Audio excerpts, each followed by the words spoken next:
accredited po sila ng health card na meron. Yung sa doctor po, nagustuhan ko kasi mabilis, madaling kausap. Meron pwede din na i-chat mo siya sa messenger. Tapos, friendly po yung doctor ng mga baby ko. And then yung doctor ko din naman sa OB dito, mas friendly din po siya.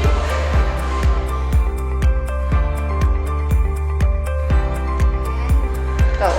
Ako nga pala si Bernie Reyes. Ito yung anak ko, si Caleb Antonio Reyes.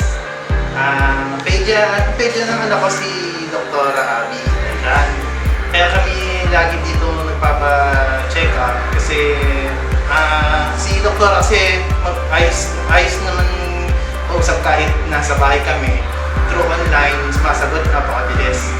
Hindi tulad sa ibang doktor parang hindi nag-a-allowed ng gano'n, yung parang through online lang. Sa ngayon kasi vaccine ni baby, hepa niya, booster. Saka dito sa hospital na to, approachable yung mga staff. Ayun, lalo na si Ma'am Andrea, sobrang bait nila sa mga pasyente. Yun, lalo yung mga staff, basta yung lahat ng staff dito sa hospital. Yun lang po, maraming salamat.